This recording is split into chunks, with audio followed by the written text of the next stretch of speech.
Donc, Goffman va accuser une sorte d'identité conforme, hein, qui correspond à l'idéal américain, qui est l'homme, c'est l'homme, donc euh, jeune, père, blanc, hétéro, protestant, diplômé d'université, employé à temps plein, avec une bonne taille et un bon poids, pratiquant du sport. Voilà, on comprendra que pour réussir à réunir toutes ces catégories, c'est pas forcément évident et que tout à chacun peut faire donc l'expérience du stigmate. Et cela veut dire, avec ce que nous décrit là Goffman, que l'apprentissage de son stigmate passe par un apprentissage d'abord de ce qui est la norme, avant de découvrir ce qui est hors norme. C'est-à-dire que, par exemple, pour un orphelin, donc qui n'a pas de parents, il va, avant de comprendre ce que cela veut dire d'être orphelin, d'être sans parents, il va d'abord apprendre à comprendre la norme qui est celle d'avoir des parents. Et pour ça, le stigmate est terrible puisqu'il est hiérarchiquement déterminé par une norme établie. Le stigmate est terrible aussi puisqu'il affecte le plus souvent la façade personnelle de l'individu. Les stigmates marquent le corps. Et, hein, souvent, le corps est l'endroit où on marque les stigmates. Ils peuvent consister en des tares de caractère que l'on attribue à autrui aussi, hein, du fait de son comportement passé ou actuel. Et ils peuvent enfin être liés à l'appartenance à un groupe racial, social, religieux. Mais en tout cas, ils sont directement visibles. Pour Goffman, donc je répète, il y a 3 types de stigmates. Soit le corps, la monstruosité du corps et des difformités diverses. Soit les tares de caractère, qui aux yeux d'autrui prennent l'aspect d'un manque de volonté, de passion irrépressible ou antinaturelle, de croyances égarées et rigides dont on infère chez l'individu parce qu'il a été par exemple drogué, emprisonné, alcoolique, homosexuel, chômeur. Et il y a des stigmates liés à la nationalité, la religion, les races. Donc, on voit bien que les signes physiques sont porteurs d'informations sociales. Par exemple, il nous parle également des cicatrices au poignet qui indiquent l'idée tout de suite que la personne a tenté de se suicider. Les marques de piqûres sur les bras des drogués qui indiquent qu'ils sont drogués. L'œil poché d'une femme qui peut être attribué directement à une femme battue ou à une prostituée. Les marques capillaires sur les nez, signes d'excès d'alcool. Il y a donc un pouvoir de décodage du stigmate par la perceptibilité directe, soit par la visibilité.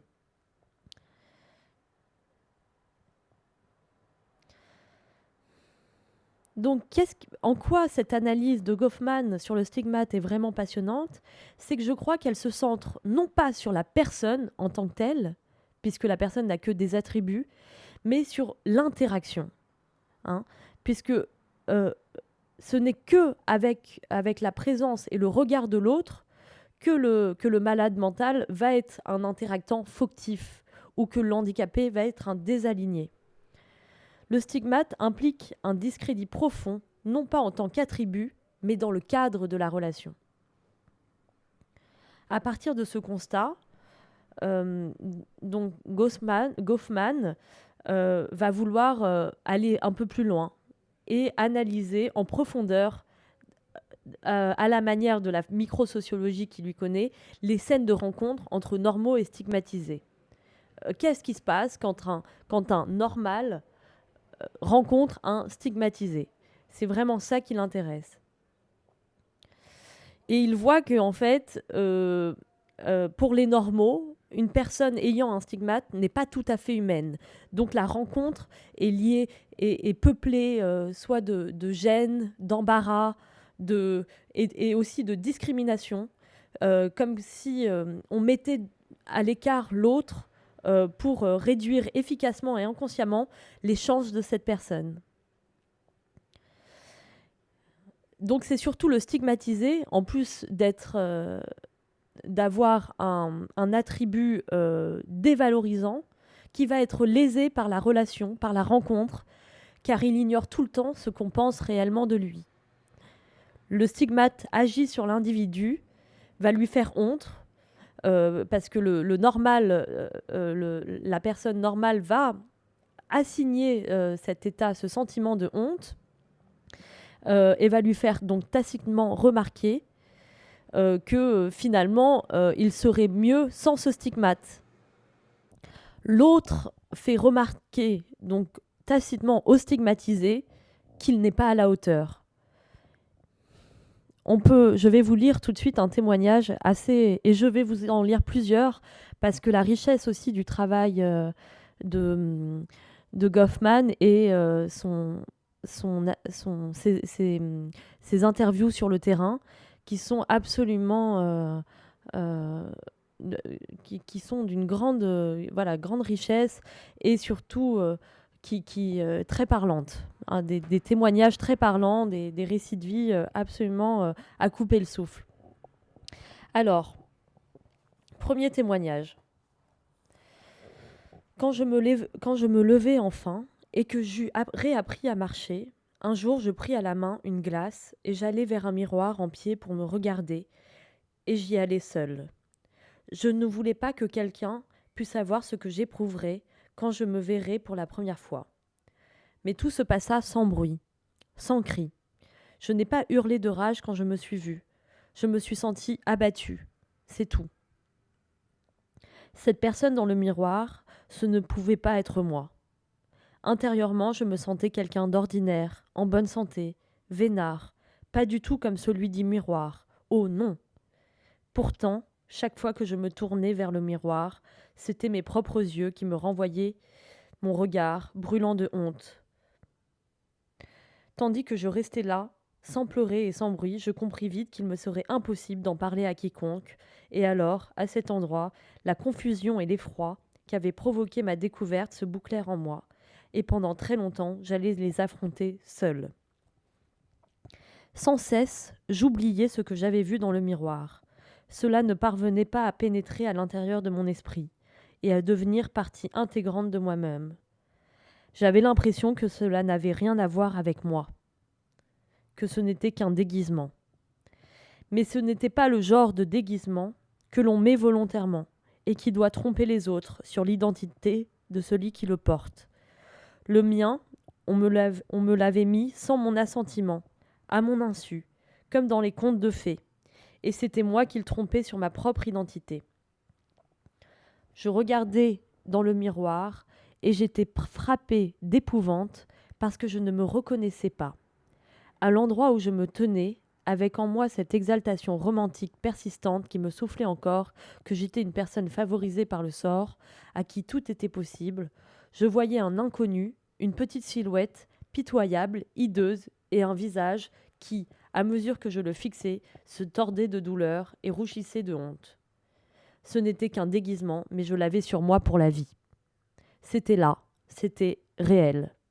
Chacune de ces rencontres était comme un coup sur la tête. Elle me laissait hébétée, abattue, assommée à chaque fois. Jusqu'à ce que, lentement et obstinément, l'illusion tenace de ma santé et de ma beauté m'eût envahi à nouveau, et alors j'oubliais cette réalité déplacée, et j'étais à nouveau tout novice et sans défense. Voilà, je trouve que c'est vraiment très fort, hein, comme témoignage, où cette identité-là est collée, l'identité de la personne est collée à son attribut d'handicap, et on ne peut pas s'en dépêtrer, alors même qu'il y a une sorte de dissonance chez la personne qui a le stigmate entre son identité réelle et cet attribut qui finalement est comme un déguisement. Ce stigmate désigné par la norme dit qu'est-ce qu'il dit, ce stigmate, en étant comme ça désigné par la norme? Il dit que c'est inconsciemment que c'est une manière d'arrêter l'autre là où il est, pour ne pas qu'il franchisse la ligne d'une autre existence, de celle de handicapé, donc déficient. Stigmate, donc malade, donc mauvais. Le sentiment d'infériorité donné par le regard de l'autre semble inévitable pour le stigmatisé, puisqu'il est toujours dévalorisé. Ce sentiment, bien que c'est l'autre qui le donne, va déteindre un moment sur la personne qui a un stigmate. Je vous lis cette fois un autre témoignage. Se voir inférieur signifie que l'on est incapable d'écarter de sa conscience l'expression d'un sentiment chronique d'insécurité de la pire espèce, ce qui veut dire que l'on souffre d'angoisse, voire de pire encore, s'il est vrai que la jalousie est pire que l'angoisse. La peur qu'éprouve un individu de ce que les autres pourraient lui manquer d'égard à cause de quelque chose qui apparaît chez lui entraîne une insécurité permanente dans ses rapports avec les gens. Et cette insécurité découle non de quelque source mystérieuse et plus ou moins masquée, comme il en va souvent ainsi pour nous, mais de quelque chose contre quoi il sait qu'il ne peut rien.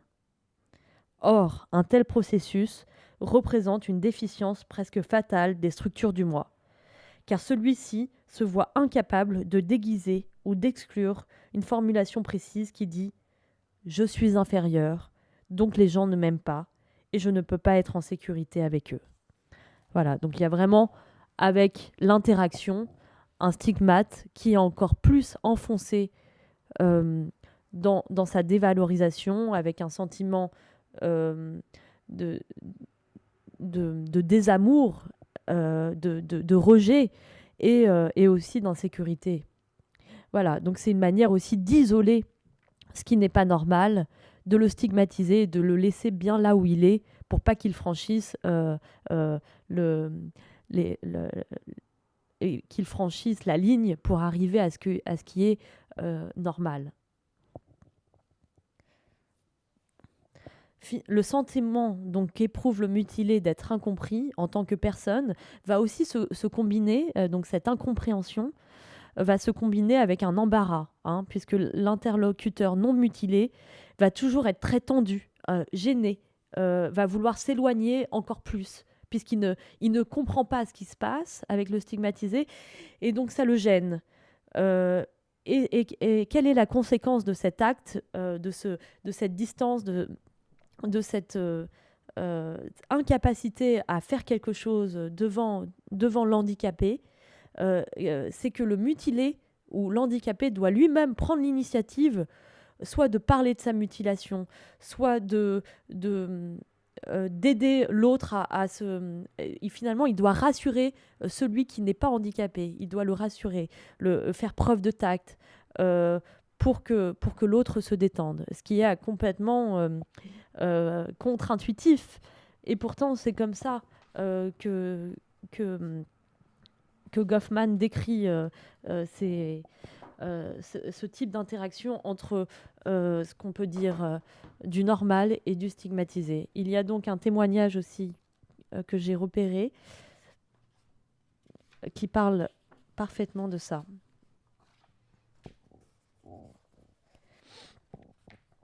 Cela dit, l'aide n'est pas un problème seulement pour ceux qui la proposent. L'infirme, s'il veut que la glace soit brisée, doit reconnaître la valeur de l'aide que les autres lui apportent, pourvu qu'il les laisse faire. Je ne compte plus les fois où j'ai vu la peur et le désarroi s'évanouir du regard des gens, comme je tendais la main pour quitter leur aide, et où j'ai senti une chaleur vivifiante irradier de la main secourable qui m'était alors tendue. Nous ne nous rendons pas compte de l'aide que nous pouvons apporter en acceptant qu'on nous aide, ni à quel point nous construisons ainsi un terrain de rencontre. Voilà, donc c'est celui qui a réellement besoin d'aide qui doit aider l'autre à lui apporter cette aide. J'espère que je suis pas trop diffuse et que vous comprenez mon propos.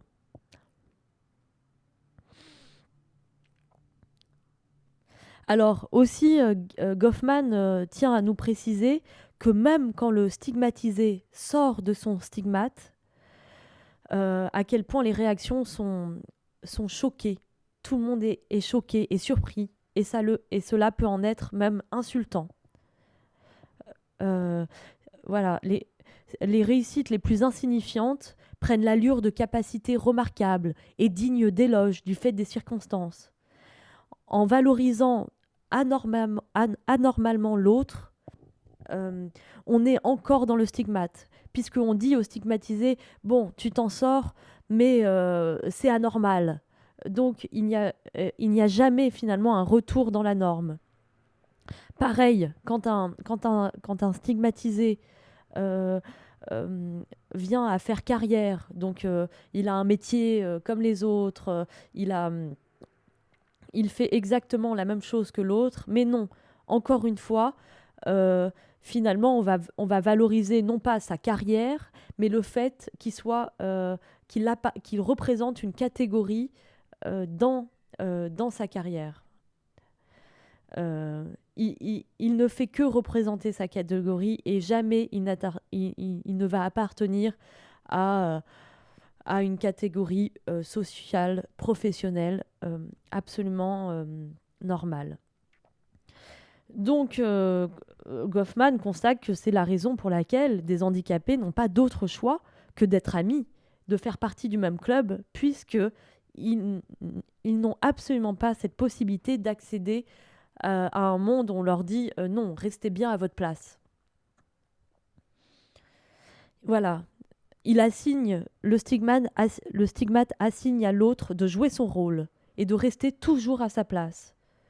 On demande finalement poliment aux stigmatisés de faire preuve de savoir-vivre, de ne pas trop profiter de leur chance, et on demande même aux stigmatisés parfois de nier leur fardeau, et on leur fait croire qu'ils ne sont pas différents de nous, alors même qu'on exige d'eux et on leur fait bien comprendre qu'ils sont à distance, pour entretenir aussi une image que nous nous faisons de lui.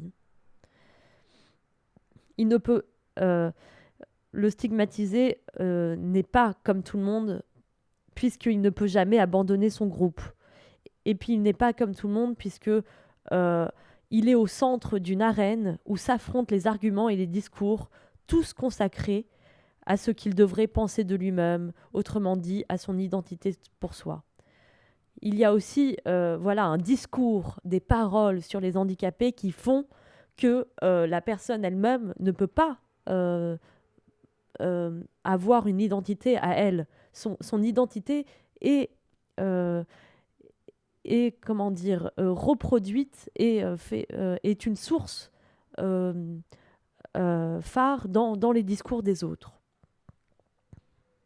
Voilà, donc parfois Goffman aussi sort de l'handicap et dit que le stigmate peut aussi exister ailleurs que dans les usages sociaux des handicaps. Par exemple, des handicaps physiques, les mutilés ou les déficients mentaux. Il va prendre l'exemple d'un délinquant professionnel qui lit de la haute littérature.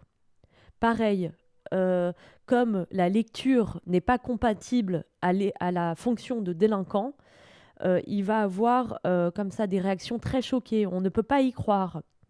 C'est vraiment ça le stéréotype, la relation qui se noue entre attributs et stéréotypes. Et puis il y a cette idée qui me vient forcément, c'est qu'à partir du moment où il y a stéréotype, qui n'est pas dit par Goffman, mais qui a menace de stéréotype, où on va répondre au stigmate dont on se sent affligé de la manière dont l'autre nous perçoit. On va répondre à sa demande.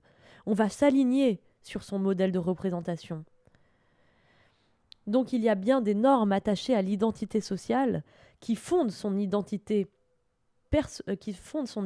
selon les autres. En fonction de qui je suis, on m'attribue un rôle et des activités. Et on le voit quand un individu donc présente des traits qui s'éloignent de sa vraie nature. Un individu qui présente des traits qui s'éloignent de sa vraie nature doit toujours se justifier. L'identification personnelle influe donc sur l'identité sociale et vice-versa. Ainsi, le bon traitement de l'identité sociale a des répercussions sur l'identité personnelle. Alors, Goffman essaye, lui, de trouver des solutions. Comment faire et il va trouver chez certains stigmatisés des options, des stratégies qu'ils ont élaborées pour finalement combattre cet état de stigmatisé. Pour combattre son stigmate, Goffman remarque qu'il y a deux options.